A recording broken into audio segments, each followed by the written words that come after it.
Hi all. तो ये है पार्ट 4 हमारी जावास्क्रिप्ट सीरीज का। और आज हम देखेंगे कंडीशनल स्टेटमेंट जावास्क्रिप्ट में कौन कौन से होते हैं और उनको कैसे यूज करते हैं। तो सबसे पहले हम देखते हैं कि कंडीशनल स्टेटमेंट होते क्या है। तो जब भी हमें जावास्क्रिप्ट में कोई कंडीशन इवेल्युएट करनी हो तो हम ये कंडीशनल स्टेटमेंट यूज करते हैं। फॉर एग्जाम्पल अज्यूम करिए कि मेरे पास ये दो नंबर है ए एंड बी। अब इनको कोई मैं वैल्यू देता हूँ, जैसे 10 दिया और बी को मैंने 20 दिया। अब मुझे कंडीशन के अकॉर्डिंग चेक करना है कि कौन सा बड़ा है कौन सा छोटा है, एंड इसके अकॉर्डिंग मुझे कुछ कैलकुलेशन करना है। राइट। तो ये मैं कंडीशनल स्टेटमेंट के अकॉर्डिंग कर सकता हूँ। राइट। तो चलिए हम एक एक करके सारे कंडीशनल स्टेटमेंट जावास्क्रिप्ट में देखते हैं। तो सबसे पहले हम देखते हैं इफ स्टेटमेंट। तो ये मैं आ गया हूँ अपने वीएस कोड पे। यहाँ मैंने एक स्क्रिप्ट डॉट जेएस फाइल बनाई है जिसके अंदर मैं सारा कोड लिखूंगा। एंड मैंने नोड जेएस इंस्टॉल किया है। तो आप ये वीडियो देखने से पहले नोड जेएस इंस्टॉल अपने सिस्टम में कर लें। ओके। नोड जेएस इंस्टॉल करने के बाद अब हम इधर वीएस कोड में ही फाइल बना के कोड लिखेंगे। राइट। सबसे पहले हम देखते हैं इफ स्टेटमेंट। तो अज्यूम करिए कि हमने वेरिएबल बनाया let A equal to 5 and let B equal to 3। Okay. अब मुझे एवेल्यूएट करना है कि कोई कंडीशन पे, फॉर एग्जांपल मैं लिखता हूँ ए ग्रेटर देन बी। ये मेरी कंडीशन है। राइट। तो मैं ऐसे लिखूंगा इफ एंड ये ब्रैकेट एंड अंदर कंडीशन लिखूंगी कि क्या कंडीशन लिखनी है। एंड अगर ये कंडीशन ट्रू हो तो मुझे क्या करना है।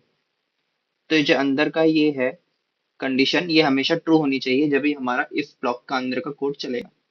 तो जैसे मैं इधर लिखता हूँ console डॉट लॉग और मैंने लिखा ए इज ग्रेटर। तो console डॉट लॉग हमारा डेटा console में प्रिंट करेगा। तो इसको हम वेरीफाई कैसे करें। तो इधर मैं लिखूंगा नोड एंड मैं लिखूंगा स्क्रिप्ट डॉट जेएस। तो जैसे ही मैंने ये रन करा, आप देखिए कि क्या लिखा है हमारे पास, ए इज ग्रेटर। तो इसका मतलब है कि हमारी इफ कंडीशन करेक्ट चल रही है। राइट। तो ये था हमारा इफ स्टेटमेंट। अगर मैं ये लिखता कि if B is greater than A, right, तो ये कंडीशन फॉल्स होती, ये फॉल्स होता तो हमारा इफ ब्लॉक अंदर एग्जीक्यूट होता ही नहीं। राइट। अब इसको समझाने के लिए फॉर एग्जांपल मैं एक और इफ ब्लॉक रखता हूँ, if A is greater than B and B is greater than A, इसके अंदर लिखता हूँ बी इज ग्रेटर। तो इसमें से हमारा कौन सा चलेगा, इसमें पहला वाला चलेगा, सेकंड वाला इफ हमारा नहीं चलेगा। तो अब मैं एग्जीक्यूट करके दिखाऊं तो क्या है मेरे पास, ए इज ग्रेटर। राइट।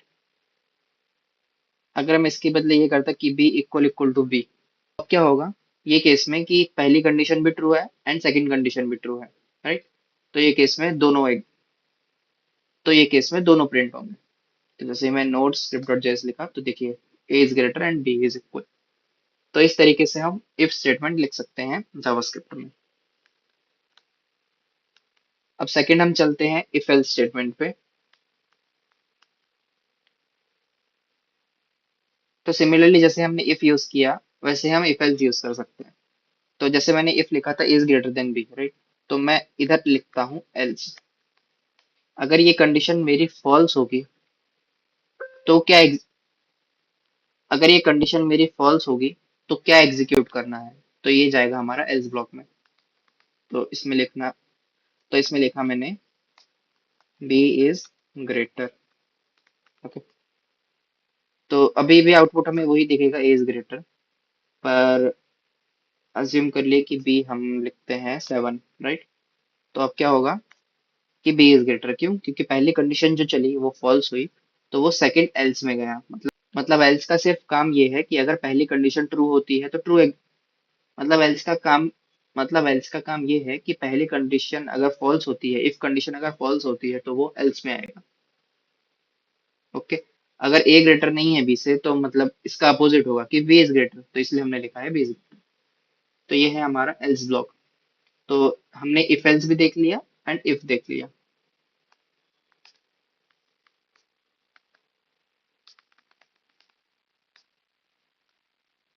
अब हम देखते हैं इफ एल्स लैडर। तो इधर मैं लिखता हूँ if else ladder. Okay. If else ladder क्या है कि हम इफ की सीरीज बनाते जाएं, जैसे कि अज्यूम करिए कि इफ एल्स लेटर क्या है कि मैं इफ की एक सीरीज बना दूं। जैसे इसके लिए मैं दूसरा एग्जांपल लेता हूँ, मैं लिखता हूँ कि let marks is equal to 80। Okay, and मैंने इफ लगाया कि if marks are greater than 90। Okay, तो क्या करें, console dot log A plus grade. Okay, else if. Okay, तो ये लैडर है, इफ एल्स इफ ऐसे इस तरीके से चलेगी। एल्स इफ लिखा है तो हमें इधर भी कंडीशन देनी पड़ेगी कि अब मैं लिखूं marks greater than equal to 80। Okay, and console dot log A grade, and last में लिखता हूं मैं एल्स। एल्स में क्या होगा कि जो भी मार्क्स 80 से कम होंगे, इक्वल तो इसमें चला गया, 80 से कम होंगे वो हमारा एल्स में आएगा। तो इसमें क्या लिखूंगा, console डॉट लॉग, एग्जाम्पल के लिए मैं बी ग्रेड लिखता हूँ। तो जैसे ही हम एग्जीक्यूट करेंगे तो अब क्या होगा कि मार्क्स हमने 80 दिया, राइट। तो ये पहला ब्लॉक चेक करेगा, इफ ब्लॉक, तो ये तो ट्रू नहीं है, वो सेकंड में आएगा। एल्स इफ लिखा है, राइट। तो अब एल्स इफ क्या चेक करेगा कि marks greater than equal to 80 है, तो हाँ, तो हमारा ए ग्रेड आएगा, राइट। वो एल्स में जाएगा ही नहीं, वो सेकंड एल्स इफ में ही रुक जाएगा। इसको एग्जीक्यूट करके देखिए तो देखिए हमारे पास क्या आया, ए ग्रेड। तो ये हमारा करेक्ट चल रहा है। अगर ये हमारा होता कि 60, तो क्या होता कि पहले में भी नहीं जाता, वो सेकंड में नहीं जाता, लास्ट उसके पास ऑप्शन बचता बाय डिफॉल्ट एल्स, तो वो एल्स में जाता। तो इसको दोबारा करें, तो ये देखिए बी ग्रेड आया, राइट। तो इस तरीके से हम इफ एल्स लेटर यूज कर सकते हैं। अब लास्ट कंडीशनल स्टेटमेंट जो हम यूज करते हैं वो है स्विच केस। तो स्विच केस को समझने के लिए हम एक और एग्जांपल लेते हैं कि अज्यूम करिए लेट पेट इक्वल टू, मैं लिखता हूँ डॉग। ओके, अब मैं एक स्विच बनाता हूँ। स्विच बनाने के लिए हमें क्या करना पड़ेगा कि स्विच, एंड इसमें लिखूंगा कि इनपुट में क्या ले रहा हूँ, तो पेट, एंड इसके अंदर केस क्या है, तो जैसे डॉग, राइट। डॉग में मैं लिखूंगा कि console dot log pet is dog, and break.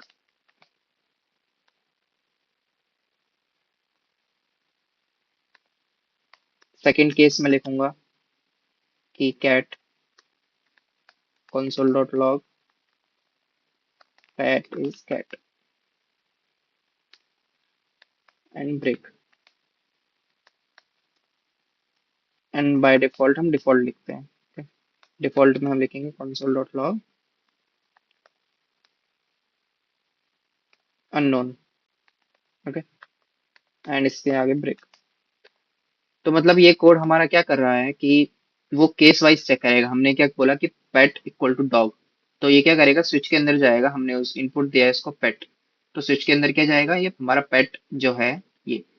अब क्या होगा कि वो केस केस वाइज चेक करेगा, या तो इसमें जाएगा या इसमें जाएगा। तो हमारा केस कौन सा है, डॉग, तो ये डॉग वाला console डॉट लॉग हमारा एग्जीक्यूट होगा, करेक्ट।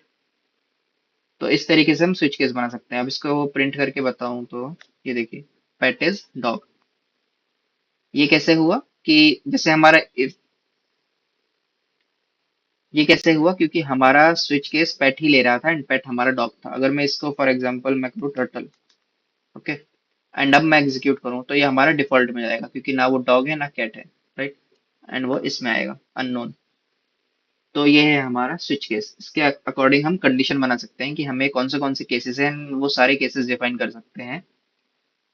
एंड अगर वो केसेस सेटिस्फाई नहीं होगा तो वो डिफॉल्ट में जाएगा। अब एक और क्वेश्चन आएगा कि हमने ब्रेक क्यों लगाया। अगर हम ब्रेक नहीं लगाएंगे तो हमारा एग्जीक्यूशन स्टॉप नहीं होगा। तो एग्जीक्यूशन स्टॉप करने के लिए पर्टिकुलर अगर हमारा केस सेटिस्फाई हो गया है, इसलिए हमने ब्रेक लगाया है, राइट। तो इस तरीके से हम स्विच केस डिफाइन कर सकते हैं। तो आज हमने ये चारों कंडीशनल स्टेटमेंट देखे जावास्क्रिप्ट में जो हम यूज कर सकते हैं। वो है if else ladder, in the sense if else if and last में एल्स, एंड स्विच स्टेटमेंट। तो ये वीडियो के लिए इतना ही। Thank you.